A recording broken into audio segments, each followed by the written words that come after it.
like a UXer, a journey from empathy to interface.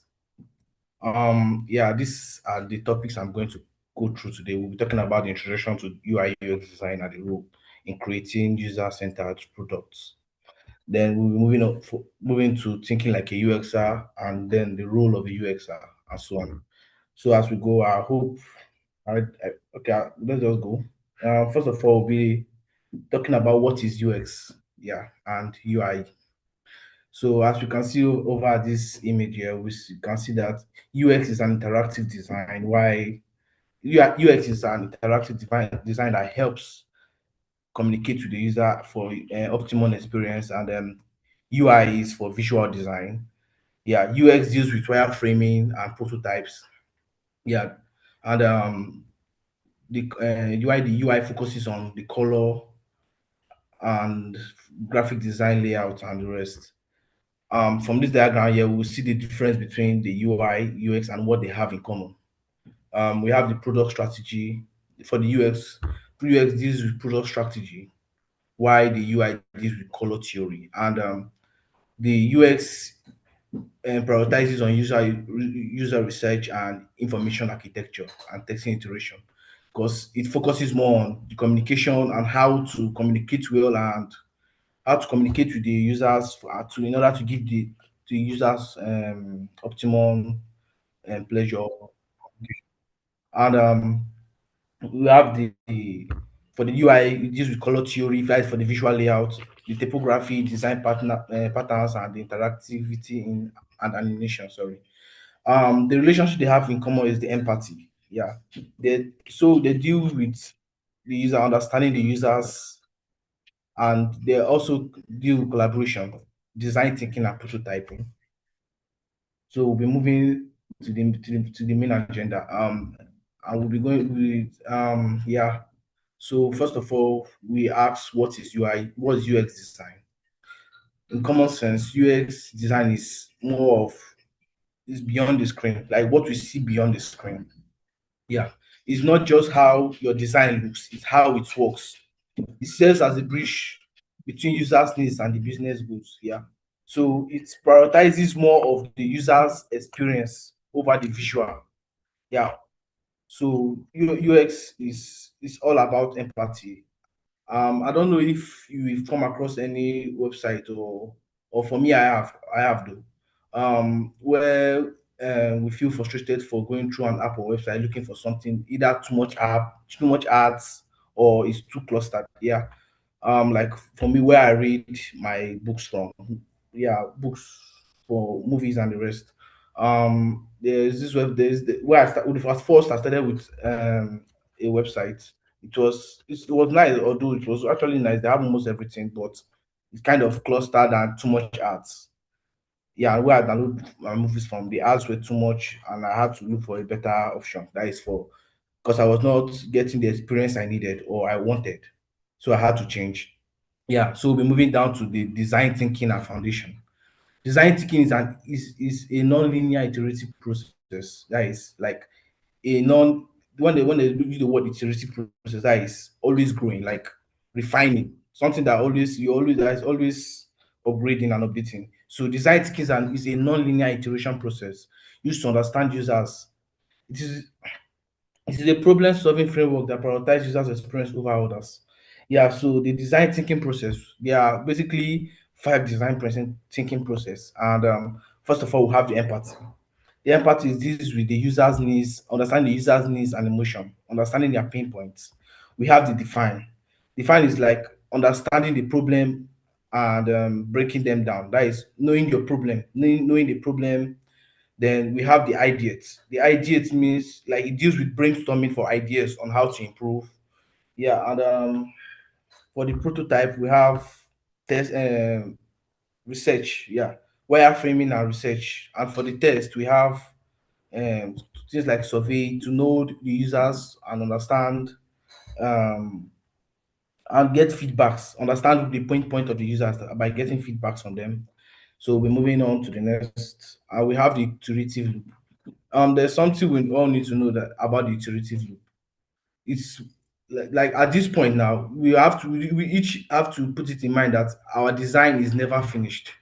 Yeah, like most design, sorry, yeah, our design is never, it evolves through constant testing and refinement, giving room for growth. Yeah, so as a UI UX designer, we can't just say, I'm done with this. Like, you need to, there are new ideas comes up. That is the thing about being a designer. Either be it web or UI UX, there are updates. Yeah, you need to upgrade, update, and change some kind of things. Yeah, so we talk about the fail fast and the learn fast.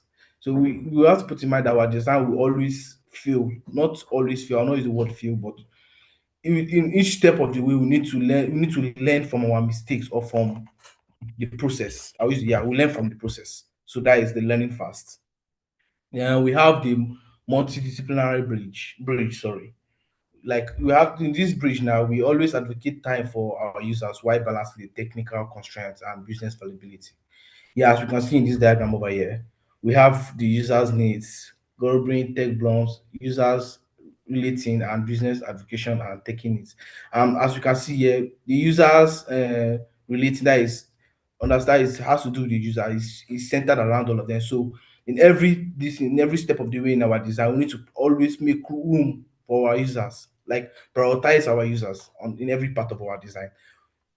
It should always be in our plan. And we're moving to the next slide. What they do versus what they see or want. Yeah, observing the user's action and mindset comes in handy to give the best results, also known as usability testing, and as well as listening to every details. Yeah.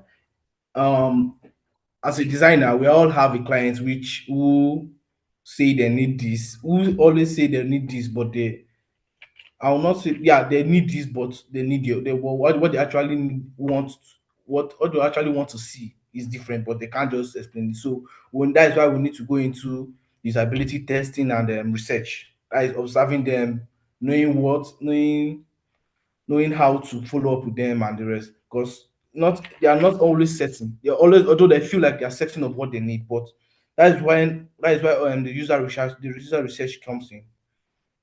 We need to go for usability testing and listening to every details on the way of the explanation, understanding them.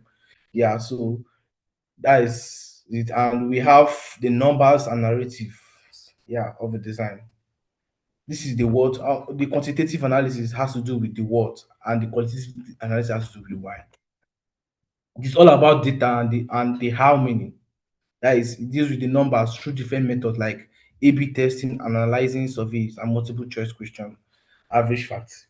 Yeah. The quantitative analysis deals with numbers like making possible researches, testing.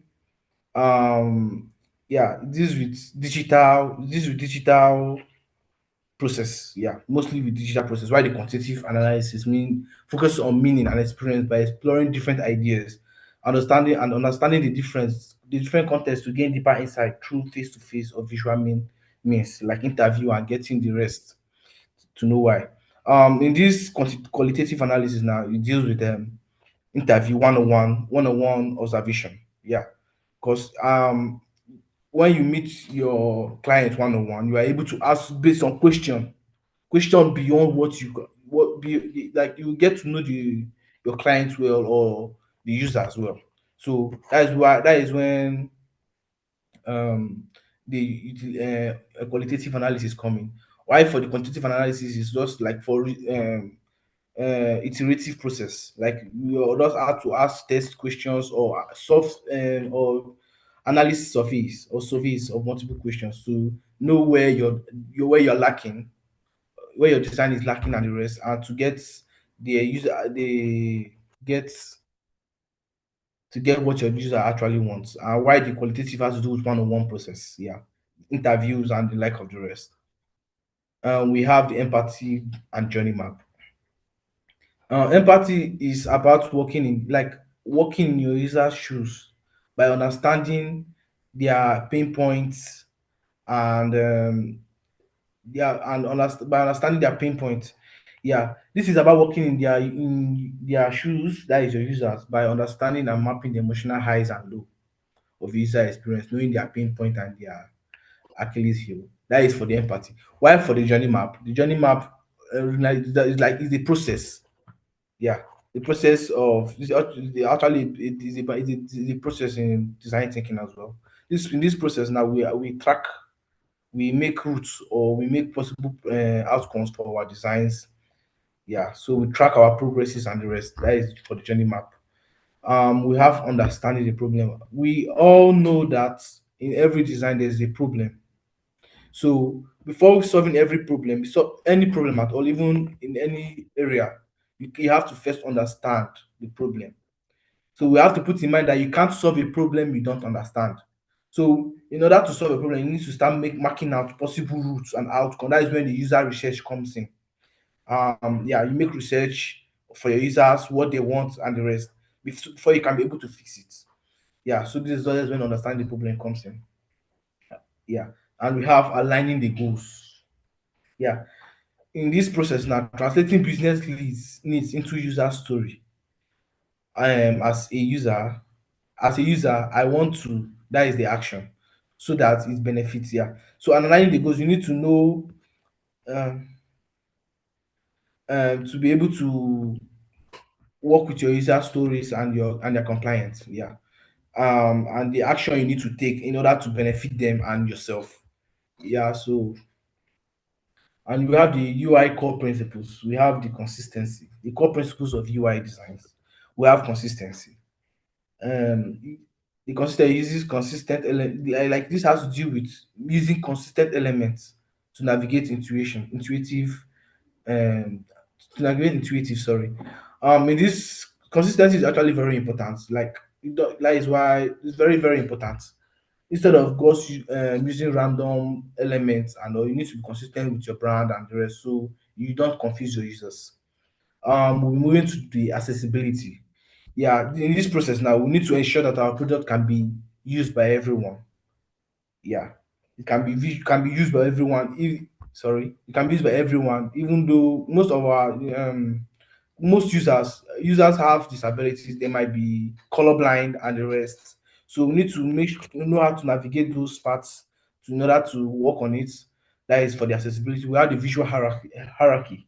That is arranging the element to guide the user's eyes. Yeah, in this process now, what we want the users to see is that is what we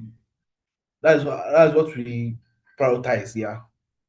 For the contrast has to do with the visual volume of the design, the shape and the texture. Construct is actually a very important principle in the UI design. It matters a lot. In contrast, if your work is not well contrast, yeah, just like putting a light text on a light background, there's obviously no way the contrast is balanced. Yeah, so it's not liking to the eyes, and it kind of makes the users or your viewers to squint a little in order to see your designs. So we need to prioritize the contrast. We need to be consistent in our designs, and the accessibility, to ensure that our design is easily accessible, and the visual hierarchy. We'll be talking about perfect harmony. In this combining the text and imagery, the rule of third. The rule of third is like, as you can see here, I left this is the rule of third. Like the space between in the four corners is also known as the rule of third. And we talk about white spacing. That is leaving space for your design to spread and ensuring the text readable for over every images. This for this image, these images here, they are a very bad example of how your text should follow the rule of test and the white space. Yeah, they are very bad examples, because they can see that this they are leaking out. And if why not just do everything? Sorry, why not just do everything, or do everything to maintain balance and the rest? Yeah, we've come to the end of today's class, and the conclusion for the class is UI UX is a mindset and not a job title. And down to the question and answer. Yeah, down to the question and answer. Can you guys hear me?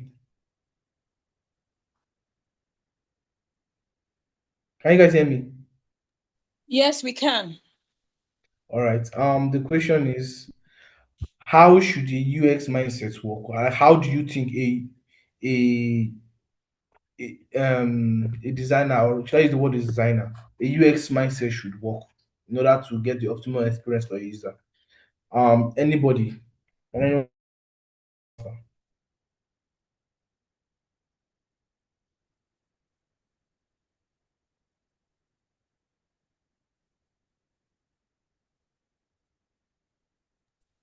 Kindly call on anyone on the call because of our time. All right. Good morning, can you hear me? Um. All right. Minutes.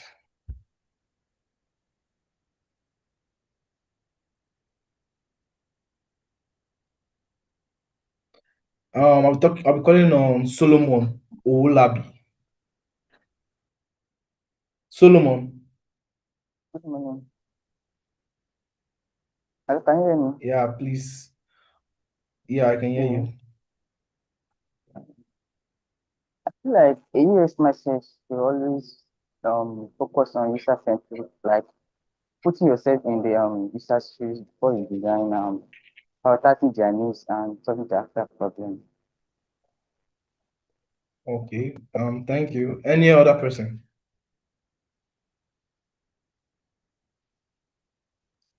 Any other person? All right. Yeah, good morning. Yeah, good morning. Chibuna. Okay, so yes, sir. Thank you. For the first question, you as a designer mindset should also focus on understanding what the user wants.